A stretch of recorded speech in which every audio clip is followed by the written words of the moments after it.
Shalom, shalom, bien-aimés dans le Seigneur Jésus-Christ. Notre Dieu est bon. Notre Dieu est fidèle. Il est dans sa parole et il agit.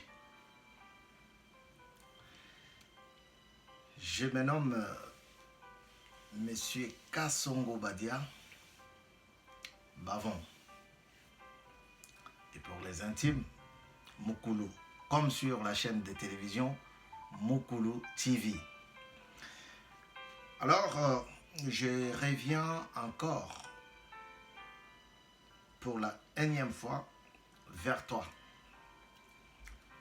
Toujours dans le cadre de notre leçon, notre exhortation, notre enseignement sur le royaume des cieux. Alléluia. Le royaume des cieux. Le royaume de l'Éternel. Le royaume de Dieu. Là où la vipère et un nourrisson peuvent rester ensemble. Sans problème. Là où la vache et le lion peuvent brouter la paille ensemble. Je dis bien la paille, l'herbe, ce n'est pas l'herbe, l'herbe. Ils peuvent brouter. C'est un royaume dans lequel seul Dieu est roi.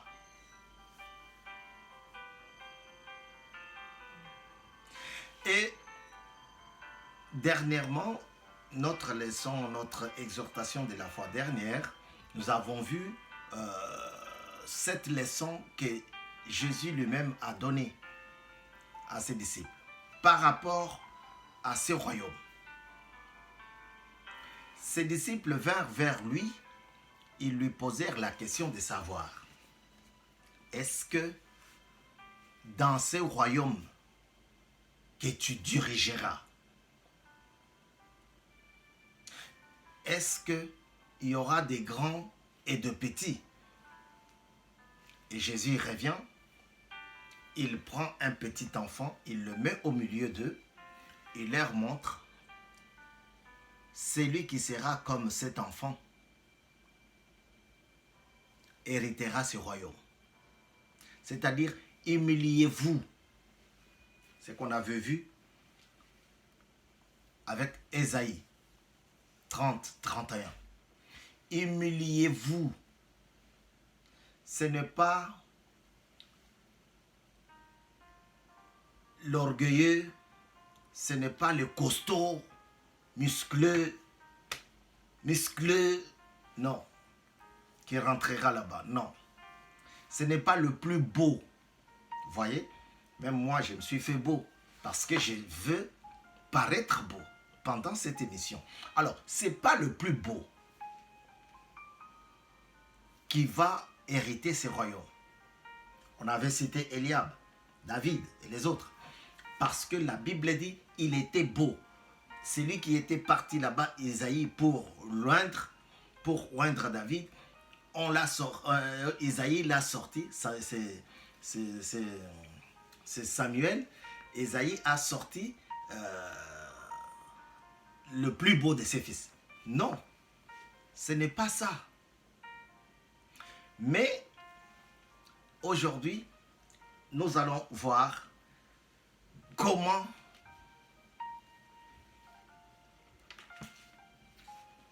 rentrer, qu'est-ce qu'il faut faire, est-ce qu'il y a toujours de la place dans ce royaume? C'est ce qu'on va voir aujourd'hui. Alléluia. Nous sommes sur la lettre, l'épître de Philémon, les lettres adressées par Paul à Philémon.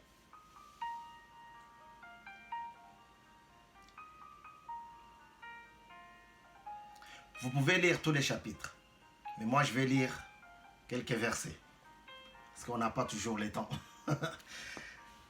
Il dit, c'est un seul chapitre, Il dit au verset 13.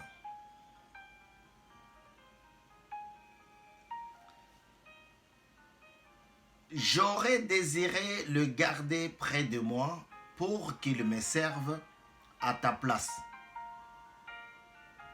Pendant que je suis en prison pour l'évangile. Mais je n'ai rien voulu faire sans ton avis, afin que ton bienfait ne paraisse pas forcé, mais qu'il soit volontaire. Voyez? Peut-être a-t-il été séparé de toi pour un temps, afin que tu les retrouves pour toujours. Non plus comme un esclave, mais bien mieux encore comme un frère. Alléluia. Un frère bien-aimé. Ici, Paul est en train d'exhorter. Il est coincé, il est confiné comme nous aujourd'hui en France. Paul est confiné dans cette prison pour arrêter pour la gloire de Dieu. Il va trouver un certain Onésime. Onésime qui a travaillé chez Philémon et qui a dérobé, qui a volé, comme nous l'avons dit. Comme la Bible elle-même dit dans Jean 10, le voleur ne vient que pour dérober, voler. Alors lui aussi, quand il a travaillé chez Philémon, Onésime a volé. C'est ainsi qu'il s'est retrouvé en prison. Et en prison, là-bas, il va croiser Paul. Il croise Paul. Paul arrive et lui parle de Dieu. Il accepte Jésus-Christ comme Seigneur et Sauveur.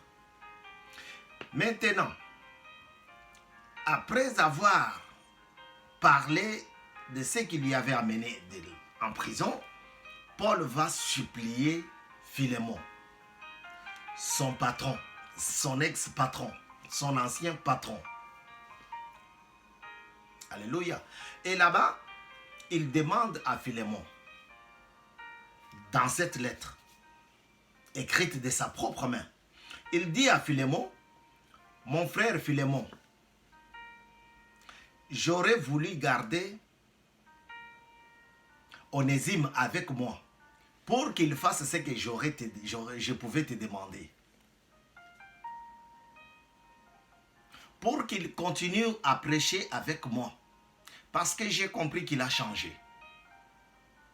Il a changé et je veux qu'il retourne dans ta maison. Vous voyez les caractéristiques. Vous voyez les paroles de connaissance. Lui qui avait volé là-bas. Il va retourner encore chez Philémon sur la demande de Paul. Mais avec quelle parole? J'aurais voulu bien les garder avec moi. Mais je vais te les renvoyer. Parce que je suis en prison. Je n'ai rien voulu faire sans ton avis. Alléluia. Et lorsqu'on retourne là-bas, Jésus-Christ, dans Jean chapitre 14, il dit, ne craignez rien. Laissez-moi seulement partir. Quand je serai là-bas, je prierai au Père. Je prierai à mon Père de vous envoyer un autre consolateur. Dans l'entretemps, je vais préparer la place pour chacun de nous. Si vous continuez ici, vous verrez que Paul n'a fait jouer que le rôle de Jésus-Christ. Il dit, arrange-moi une place, prépare-moi une chambre, je reviendrai chez toi. Mais toutefois, je ne veux pas forcer les verrous. Je ne vais pas forcer des choses. Je ne vais pas te forcer, non. Je veux que ta demande soit une demande qui vient de toi, soit volontaire. Je veux que ce que tu fais soit volontaire. Accordez-moi seulement le temps. Je vais partir. Je ne resterai pas mes bras croisés, mais je vais prier à Dieu. Je vais prier Dieu pour qu'il vous envoie un autre consolateur. Parce que lui aussi, il était là, il avait tous les services du Saint-Esprit en lui. Alors il dit, je prierai Dieu pour qu'il vous envoie un autre consolateur. Celui-ci, quand il viendra, il va vous amener dans toute la plénitude de Dieu. Parce qu'il sonde le rein et le cœur. Ici, il dit, tu vas retrouver ton frère. Tu vas retrouver ton ancien ami. Tu vas retrouver celui qui t'avait volé. Tu vas retrouver Onésime. Et tu vas le retrouver pas comme il était, mais il est devenu une autre créature. Tu vas le retrouver avec une veste, un costume d'un frère bien-aimé. Frère, il y a beaucoup de place dans la maison de Dieu. Là-bas, on ne veut pas faire voir, on ne vous fait pas voir que c'est facile d'y entrer. Non, il faut abandonner, il faut se dépouiller de toute mauvaise chose, de toute impudicité, de toute souillure. Car c'est un royaume dont Jésus-Christ seul va régner comme roi, comme prince. Alléluia. Ici, Onésime s'est dépouillé, s'est déchargé. Jacques dit, priez les uns pour les autres. Il a été voir Paul et il s'est dépouillé, il s'est humilié. Comme on avait vu, si réellement vous êtes mon peuple sur qui mon nom est cité, vous devez d'abord chercher l'humilité. Alléluia. Il a tout avoué. Ce n'est pas un pasteur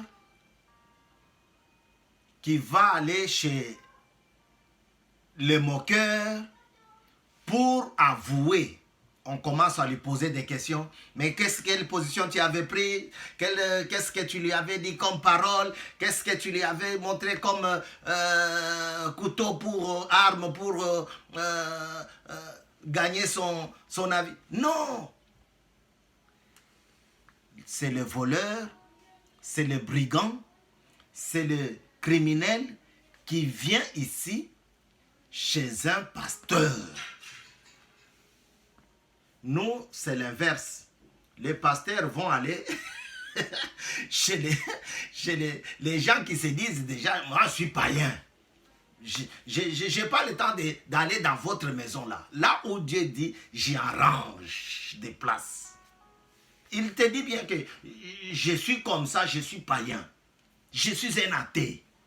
Moi, je suis un homme de spiritualité. c'est là-bas que les pères, les pasteurs, les bergers vont aller se repentir. Mais regardez comment on joue avec eux. Dis-nous, tu l'as dragué comment? Dis-nous, tu as pris son argent comment? Dis-nous, est-ce que tu as remboursé ça? Et là, les archibishops, les bishops, les pasteurs, les évêques, les cardinals, tous deviennent comme des petits enfants. Comme la balle, le ballon où on joue, on dégage. Tcha, tcha. Un pasteur qui va chez un païen, c'est qu'il n'a pas, il n'était pas, c'est un faux, puisque Dieu lui-même a dit, je vous enverrai de bergers selon mon cœur. Ils vous paîtront avec sagesse et intelligence. Mais où est ta sagesse? Alléluia. Moi, je préfère que si je tombe, que j'aille voir un pasteur. Et c'est comme ça. Le voleur qui s'est retrouvé en prison a rencontré Paul. Bien sûr, quand Paul prêchait.